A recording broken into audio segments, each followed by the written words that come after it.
Saludo muy especial al ministro de Defensa, a todo su equipo de trabajo y ministra de Interior y demás equipos del Gobierno Nacional.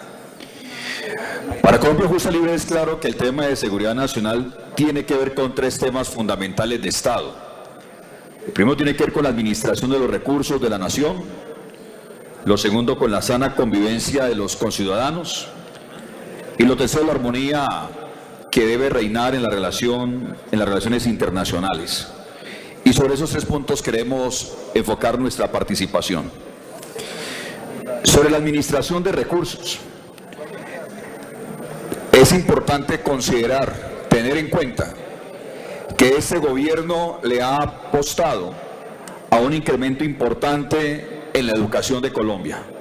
La paz empieza con los temas de educación, le brinda oportunidades a la gente y tenemos que reconocerle a este gobierno su esfuerzo por incrementar esos presupuestos y cumplir los compromisos que se tiene con la universidad pública, con los incrementos en los cupos escolares, con la reestructuración del plan de alimentación escolar, y esos son temas que tienen que ver con seguridad nacional y con la paz en Colombia, y este gobierno le ha apostado y ha cumplido, y los incrementos en presupuestos en educación son importantes. Otro tema que tiene que ver con la administración de recursos es que en el presupuesto nacional se ve un incremento importante en las vías terciarias, presupuesto que en el gobierno anterior estaba completamente abandonado y este gobierno ha empezado a ponerle atención a las vías terciarias en Colombia, que también nos habla de paz y nos habla de oportunidades para el campo colombiano, sabiendo que hay mucho por hacer, sabiendo que en 150.000 kilómetros que tenemos de vías terciarias el trabajo es supremamente demandante, pero se ve una tendencia, como le decía también el senador Cepeda, una tendencia en este gobierno de prestar atención a estas circunstancias que en el gobierno anterior estaban completamente abandonadas. Hablar de administración de recursos también es hablar de salud. Este gobierno, de manera valiente, se atreve a impulsar la ley de punto final para ponerle tate quieto a la deuda histórica que se tenía del modelo de salud, la corrupción en las EPS y demás desajustes de ese sistema. Claro, hay mucho por hacer. Yo mismo lo he reiterado en el sentido de que una cosa es lo que se tenía en el año 1992, 1993 en salud como derecho esencial, donde el Estado cubría al ciudadano con lo que el presupuesto le alcanzara. Es otra cosa muy distinta y yo quiero pedirle a los compañeros del Senado que me presten atención a esto, que lo hemos analizado, lo hemos estudiado con detenimiento en nuestra bancada. El tema de salud en el año 2015 era muy diferente. Se pasó de un derecho esencial a un derecho fundamental. Y se pasó a ese derecho fundamental, se sancionó una ley en el máximo nivel de irresponsabilidad del gobierno anterior y del ministro de Salud anterior. Porque para hablar de un derecho fundamental como es la salud, tenía que haberse hablado al pueblo colombiano de la necesidad de mínimo 6 años para poderse implementar ese modelo. Y no hacerlo de manera automática, que le dio obviamente una apertura a la inseguridad jurídica en este país a través de las tutelas. Reitero, teniendo todo el derecho a que la salud sea un derecho fundamental, pero no como se implementó. Este gobierno le apunta a la ley de punto final y eso también tiene que hablar de paz y nos ayuda a mejores relaciones entre los ciudadanos colombianos. Pero hablar de administración de recursos también es hablar de que se ha sostenido el presupuesto de defensa con atención a diferentes recursos regionales también. Y hay que reconocer que el acuerdo de paz venía completamente desfinanciado. Uno no puede tapar el sol con un dedo. Y por más que le digan a uno que hay que botar el espejo retrovisor, ese espejito retrovisor es necesario recordarlo de cuando en vez, cuando se le quiere achacar a un gobierno que lleva un año la responsabilidad de problemas de paz, cuando el acuerdo de paz venía completamente desfinanciado. Las víctimas del conflicto, la ley de víctimas venía completamente desfinanciada. Y apenas ahora se están encontrando mecanismos de financiación para cumplir a las víctimas del conflicto armado. Eso el país tiene que saberlo y se le tiene que recordar. Hablar de administración de recursos, hay que hablar de la lucha contra las drogas.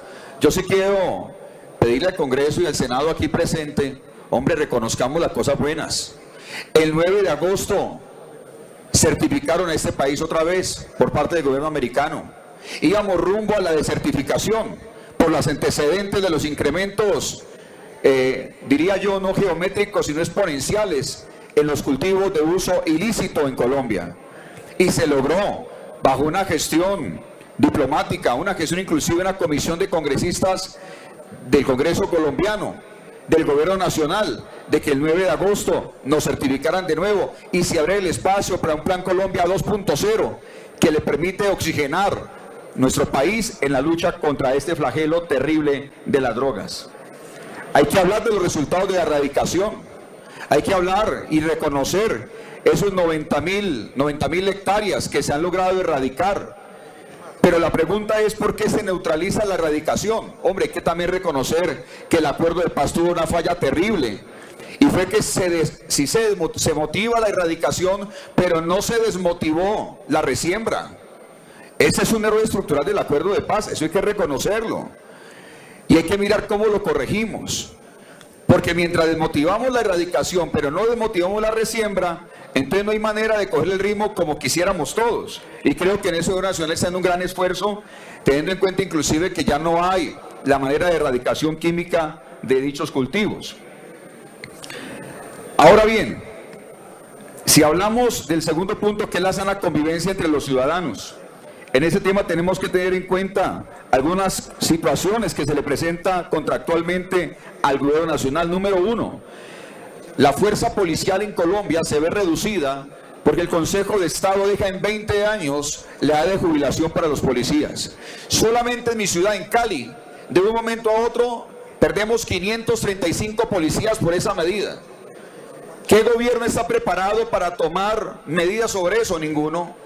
Y le toca ahora al ministro de Defensa, le toca a la fuerza pública colombiana reaccionar de la manera más rápida posible, pero una realidad que tenemos que enfrentar. Nos quedamos sin policías, en gran parte es por esa situación del Consejo de Estado que nada tiene que ver con una política pública del gobierno nacional. Es simplemente que se a resolver este problema que está creado, una situación que hay que resolverla, pero que no tiene que ver con el gobierno nacional.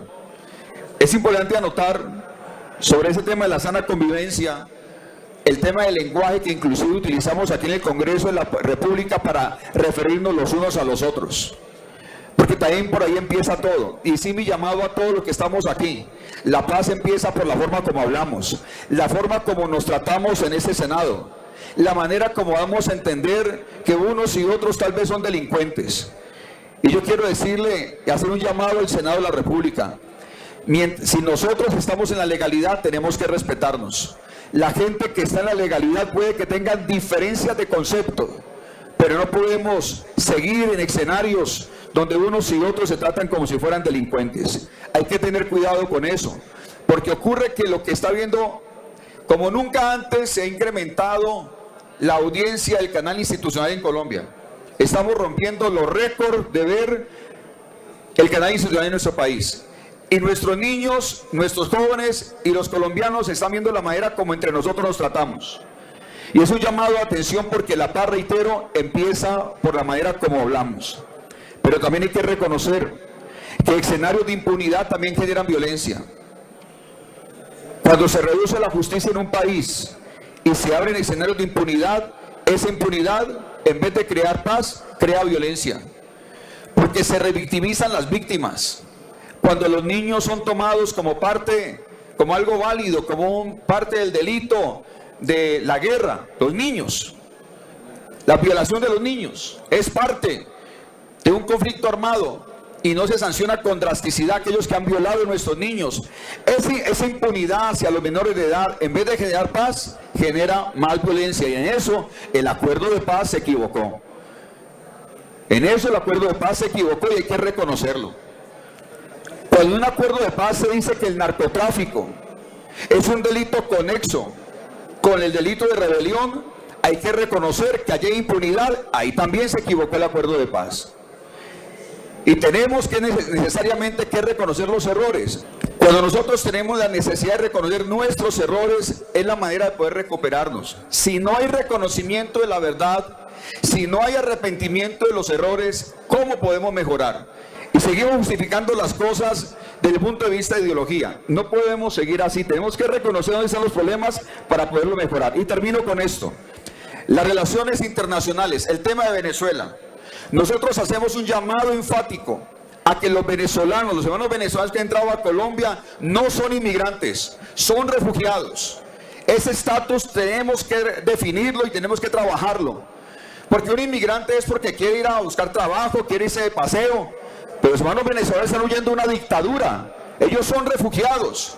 Y con el estatus de refugiado tendremos la oportunidad de que la comunidad internacional preste mayor atención a nivel económico y a nivel de ayuda humanitaria a nuestros hermanos venezolanos y no nos dejen esa responsabilidad solamente a Colombia, que en este momento es realmente insostenible poder seguir atendiendo esa situación de la dictadura venezolana que nos impacta por la venida de los hermanos venezolanos a nuestro país. Muchas gracias, señor presidente.